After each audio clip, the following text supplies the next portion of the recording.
Gagan Dev Riar, also known as Abdul Karim Telgi, now on from Scam 2003. Firstly, sir, congratulations on all the reception and reviews that you have been receiving, because clearly it's such an effective performance and one where people actually think that you are the real Telgi yourself. But how does it feel, now having starred in such a huge show and receiving all the kind of feedback that you have been receiving? First of all, thank you very much for all the wishes, and it feels great. As an actor, when you're performing, and when the audience likes your performance and gives you a compliment, or they give you all the love that they have for a performance, it always feels great. It's good to be here and receiving all the love from the audience. Yes. But quickly, if you can take us down through the preparation of your role, sir, because there's so much material about him that's out there in the public domain. But how did you realize that this is how Telgi will react, or this is how Telgi will speak or deliver a dialogue? Because in the reviews and all, we are clearly mentioning that it actually looks like you have gone into the skin of playing Telgi so effortlessly. It's like Telgi is playing Gagan Riar. It's that beautiful a portrayal. So what was your preparation into getting into the skin of this character? My first instruction from Hansal sir and my director Tushar Hiranandani was that I don't have to copy any real life character. And anyway, there was not enough material available for me to, copy him, because he was not that kind of a figure about whom a lot of videos or any kind of documentaries were available. So what I did was I based my character's graph only on the script that was available to me. So I Right. took my script as my main Bible, and I followed what was written, how the emotional graph of that character was, how the working graph of that character was. Then I just added a little bit of things from here and there, whatever I got um, from the internet, the photographs that I saw.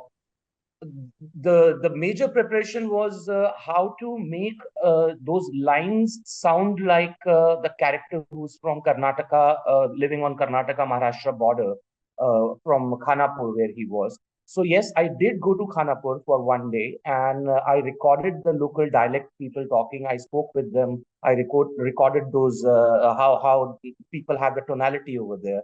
What is the So local that's how lehja? you were able to actually nail that accent very well, because wow, that's interesting. So what we did was we got a help from an actor from Solapur, because Solapur is also near that belt, In and the people border. do speak Yeah. that, that kind of accent over there. So I took the help from that actor called Deepak Doshi ji, and he's a Ji. local comedian. What he does is he does all the famous Bollywood actors in Dakhini style. So we used to send the pictures of our dialogues to him, and then we used to hear and record how he would say it. And then we incorporated that with the Hindi dialogues that we had, and we mixed it. Me and my co-actor Abhinay, who was playing Salim's role, my younger brother's role, we both used to sit for at least 3 4 hours and convert those dialogues into a balanced mix of Dakhini and Bombaya Hindi. And then we used to actually send these recordings to Hansal sir and Tushar sir for their approval. And when they approved it, then they said that it's not sounding bad or forced. It's sounding natural, and that's how we took it further.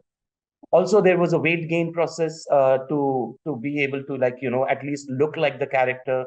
And rest of the things were helped by costume designers and the makeup team, and everybody came together to create the Telgi that you know. But I have to say, I mean, like this clearly spells effort. If you have to really travel to a particular place to really understand how Telgi would speak and how he would behave, I think that clearly explains why it looks so amazingly done when we see it on screen. But sir, coming to your earlier days as an actor, if you could just take us through your journey. I believe that when you started when you know when well, like when you started off, you had to do meager jobs. I believe you were a peon when you had to fund your studies, and the financial situations were very grave at your end. And from there, sir, how did acting become a passion that you knew you had to realize? So if you could just take us through your journey. When I joined my college, Ruparel College, I had done one course in acting, that was Ashok Kumar Academy of Dramatic Arts. That was my only stint as an actor. I thought that I know everything about acting because I came first in the class, so I was running on high horses. But when I joined Ruparel College, I met my theater directors and they introduced me to theater. And as I spent those 5 years in college doing all intercollegiate competitions and skits and street plays, that's when I fell in love with this profession. And as much as I did it, as I moved ahead, more and more I was like, enthralled by the world of acting and how many possibilities are there to be explored. So, and no matter what my financial condition was, there were times when I did not have money to even buy a train ticket.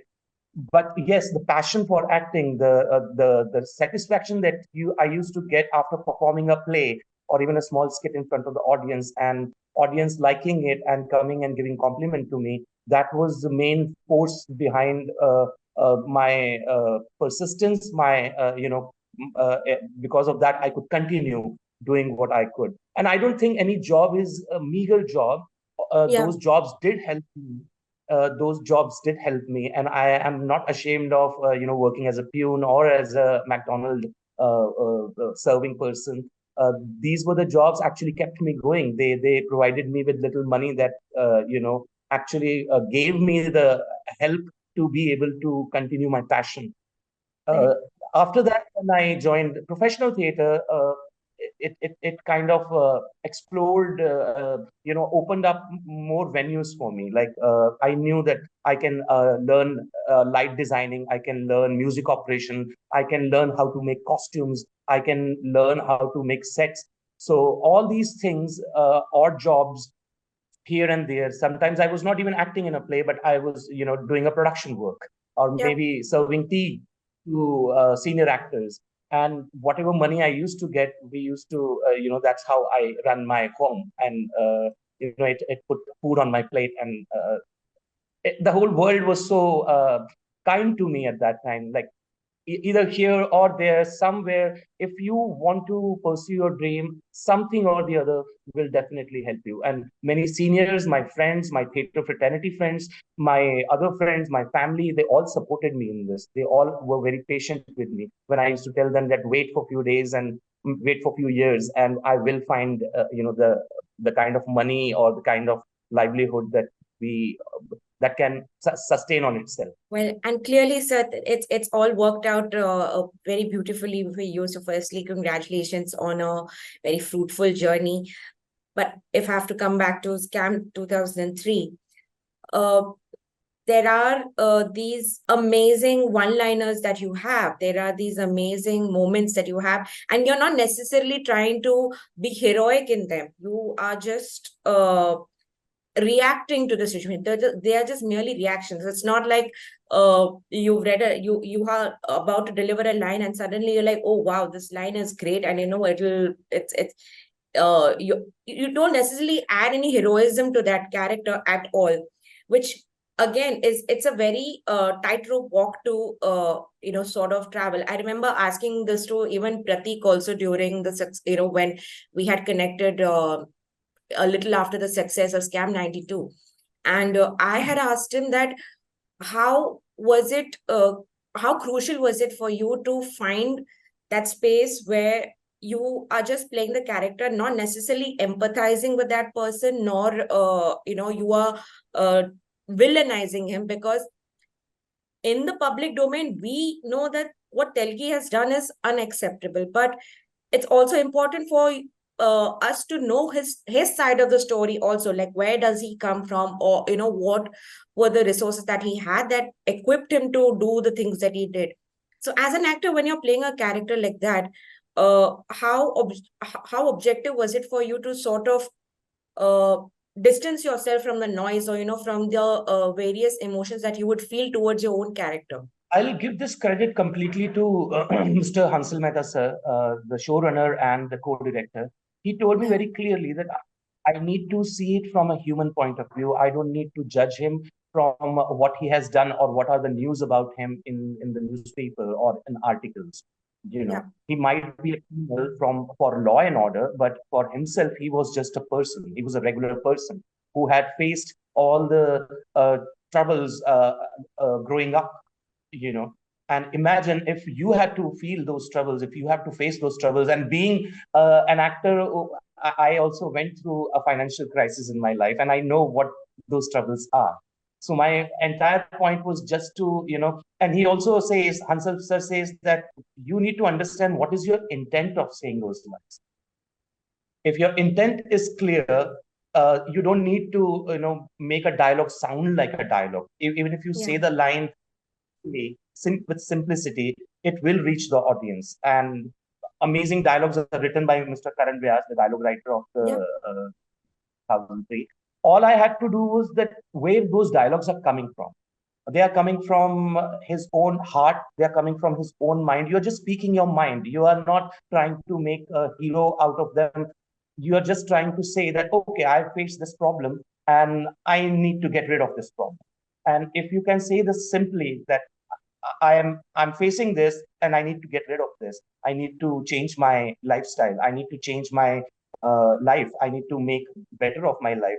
If it's a simple thing, so if I can say it simply, it will reach the audience. And I think the combination of not thinking of it as a dialogue, but as a heartfelt emotion is worked with the line itself has that dialogue quality in it. Poetry Yeah. was there already. I didn't need to highlight it. I just had to make my intention very clear and simple. And I think the combination worked for the people, and I'm glad that it worked.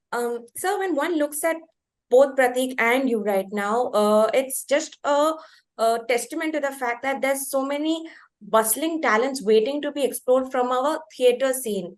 We have such amazing actors in our Indian theater fraternity.